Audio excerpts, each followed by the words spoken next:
Hey everyone, I'm Armor Gaming. Welcome back to another monster analysis. Up for analysis today is a metal monster known as Holter's pet. Holter took a nice fluffy creature and turned him into a lethal monster. After giving him a metal vest and a giant crossbow, he sent him into battle. That was the beginning of this legendary warrior. So this nice fluffy creature honestly to me looks like he can be another general, like not even a pet. I really enjoy this monster design. He appears like he can be very powerful, but let's go ahead and analyze his stats. His power is 3454, which although it is a really high power, in the metal category it's not that high. In fact, there's currently 16 metal legendary monsters, and with a power like this, Holter's pet is tied for 8th place along with Stinger S1. So in terms of metal monsters, yes, it's not that high, but overall it is a pretty high power. Next, he has a of 31,366, which is actually extremely high. In fact, it is the highest of all metal monsters, tied with Draza and Metalhead. So far we have a monster with a really nice tanky life and a pretty high power. Unfortunately for Holter's pet, he does have a speed of 3069, which is in fact the lowest speed of all metal legendary monsters, and in fact when we take into consideration all legendary monsters, there's about a little over 160 legendary monsters. This monster is in the bottom 15, so he's extremely slow. Anyways, as for his trait, like all generals and like most pets, he has tough. All status effects have a 35% less accuracy against this target, which is a great trait to have. So now we're going to move on to the skills, and like usual, really quickly I'm going to go over the default and skills group 1, see if there's anything interesting there, but we're mostly going to talk about skills group 2 and 3. So for default skills we have Get My Anger and Fearless Shot. His special ability is called You Shall Not Leave. Deals very heavy metal damage to all enemies, give a 50% shield to all targets, and I really hope that description is wrong because gives a 50% shield to all targets, that should probably say gives a 50% shield to all allies. You wouldn't want to be giving the enemies any type of shield. So anyways, this is an AoE that deals 60 damage. Combined with this monster's power, it's a pretty good ability, and the fact that your ally should be getting a big shield, that's pretty nice because you're dishing out a nice amount of damage and at the same time you're supporting your teammates. In skills group 1 we have a skill called Metal Attack, which although it's even called Metal Attack, it's not metal. Moving on, we have Ferocious Fluff, Crossroads Rage, so we're going to move on to skills group 2. Now before I move on, I do have to say, because of this monster's base speed, most of you are probably thinking this monster isn't really that usable, this monster isn't really that good, and to a certain extent I would say most of you are right. Because this monster has such a low base speed, you really can't do without giving this monster a speed rune. And if you give this monster a speed rune, his other 2 runes, you could give him a strength rune, you could give him a life rune. It's kind of difficult to decide exactly because this monster is meant to be a tank. He's pretty much the first metal tanky monster. So although this monster might not be the best choice to use as an offensive monster, I think this monster does have some potential in Team Wars, and specifically he has potential in Team Wars if you're planning to use him on your defensive team, which is pretty great because a lot of people don't really talk about what's the best team to play on defense. I think this monster has a lot of potential to place on defense. So let me go over the skills and then I'll expand more on that. And at the same time I'll also be talking about the skills you should put on if you want to try to use him as an offensive monster, although I do have to say he probably isn't the best metal monster to use as an actual offensive monster. So anyways, we start things off with Destabilizer.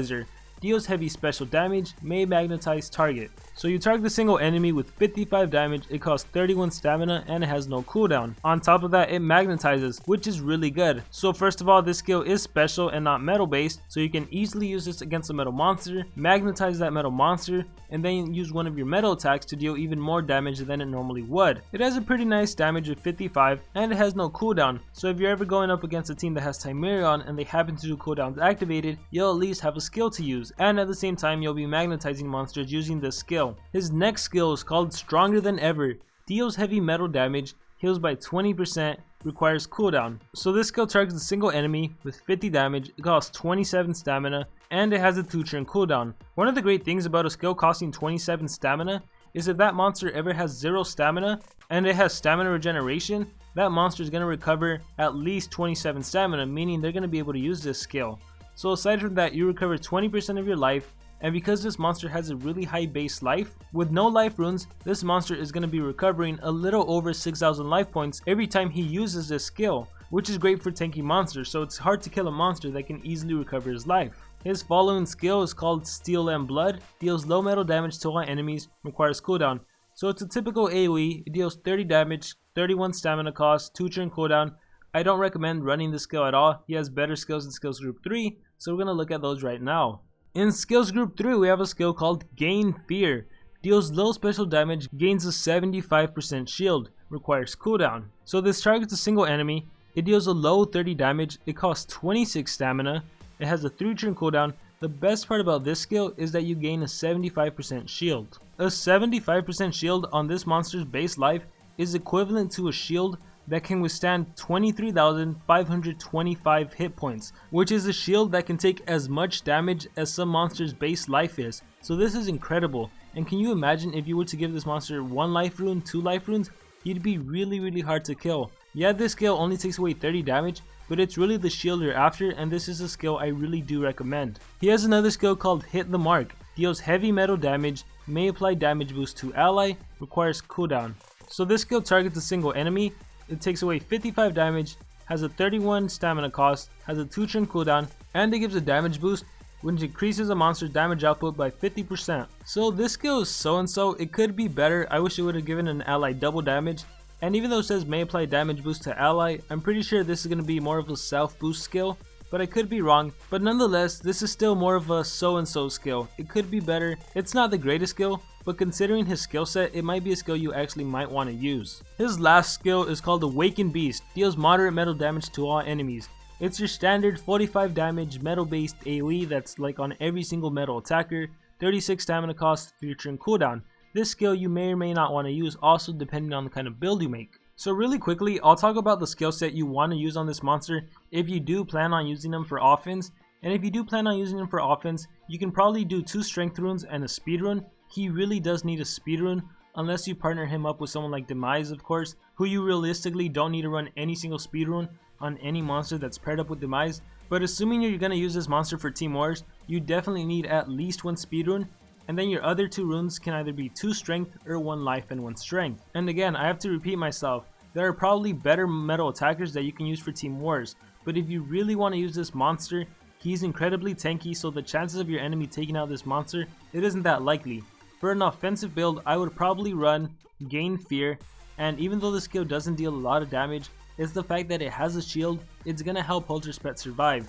And yes, some of you may be thinking this is supposed to be an offensive build. That doesn't take away from the fact that this monster is supposed to be tanky, so you might as well run a really tanky skill in case things get tough. So run Gain Fear, run Awakened Beast, which is your 45 damage AoE, run Destabilizer because you never know when you're going to go up against an enemy Timerion who might happen to land his cooldowns activated against you, and then I would run Stronger Than Ever because you heal life by 20%, which although doesn't seem like much, if you do happen to run a life rune, that's going to be significantly more. And some of you may be thinking, why not run Hit the Mark, which gives yourself a boost of 50%, and to be quite fair, that's a perfectly valid opinion. You know, you could start off with Hit the Mark, then do Awakened Beast, but again, I just have to reiterate, there are so many metal monsters that can give themselves double damage, or they can make all of the enemies magnetized and then do a 45 damage AoE.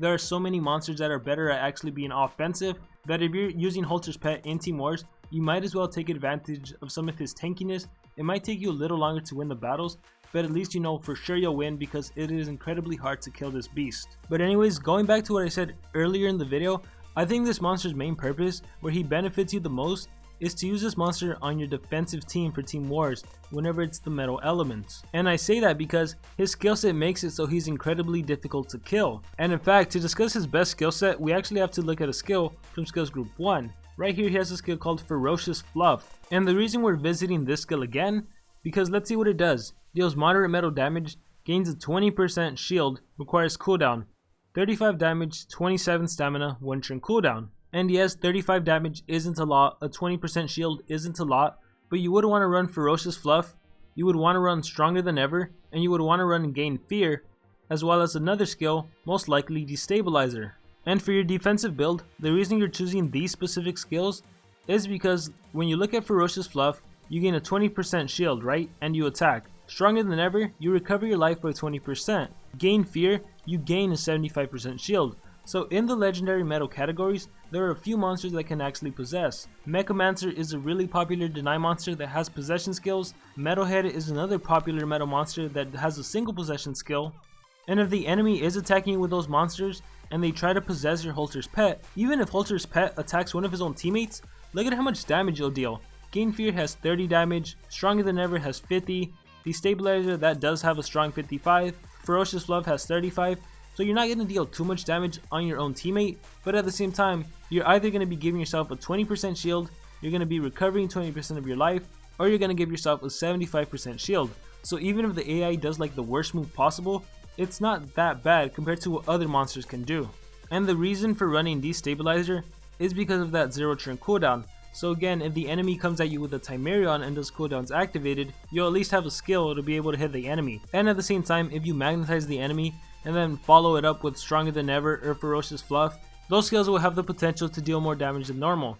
Now if you're not too convinced about running Destabilizer, you can also run Hit the Mark, because Hit the Mark, like the other few skills, gives you a damage boost, which means even if you're possessed, you give yourself a damage boost. I'm pretty sure this is supposed to be a self damage boost, so unless I'm wrong about this, you can completely ignore this. So even if you're possessed, you're going to give yourself a damage boost, so you have the potential to have Hit the Mark, Gain Fear, Stronger Than Ever, and Ferocious Fluff to benefit yourself even if you're possessed.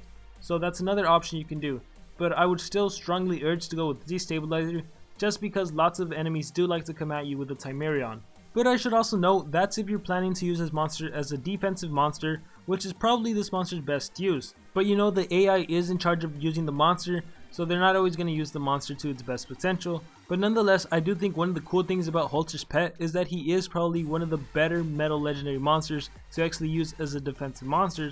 And that's kind of new and interesting because I've never really analyzed a monster and talked about a monster in terms of how good that monster could be on defense, because normally a lot of players don't give too much importance to defense.